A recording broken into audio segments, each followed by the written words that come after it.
Artificial intelligence రోజు రోజుకు కొత్త పుంతలు తొక్కుతోంది. ఏ వీడియోలో కొందరిని ఆనందంలో కేరింతలు కొట్టిస్తుంటే మరికొందరిని దుఃఖసాగరంలో ముంచెత్తుతున్నాయి. జగిత్యాల జిల్లాలో బడంగలింగపూర్లో ఓ పెళ్లి వేడుకలో ప్రదర్శించిన ఏ వీడియో కుటుంబ సభ్యులతో పాటు బంధువుల్ని భావోద్వేగానికి గురిచేసింది.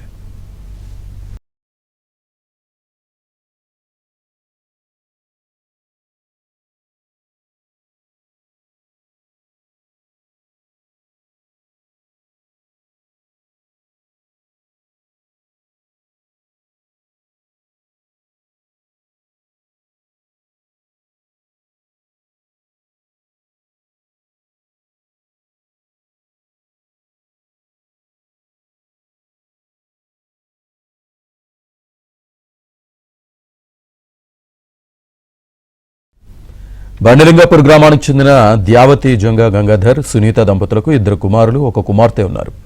మొదటి కొడుకు రామ్ 2 ఏళ్ల క్రితం హైదరాబాద్లో జరిగిన రోడ్డు ప్రమాదంలో మృతి చెందాడు. రెండో కొడుకు లక్ష్మణరాజ్ కూతురు శ్రీవిద్య వివాహాలు మెట్పల్లిలో ఘనంగా నిర్వహించారు. అయితే వీరి పెళ్లి వేడుకల్లో పెద్ద కుమారుడు రామ్ లేని లోటును తీర్చే విధంగా ఏఐతో చేసిన వీడియో ప్రజెంట్ చేశారు. చనిపోయిన కొడుకు ఫోన్ చేయగానే పెళ్లికి వచ్చినట్లు, నూతన వధువులతో కలిసి ఫోటోలు దిగినట్లు, అందరితో కలిసి భోజనం చేసినట్లు ఏఐతో సృష్టించారు. దీంతో తల్లిదండ్రులు, నూతన వధువులతో పాటు బంధువులు తీవ్ర భావోద్వేగానికి గురయ్యారు. ఈ వీడియోలు సోషల్ మీడియాలో వైరల్గా మారాయి.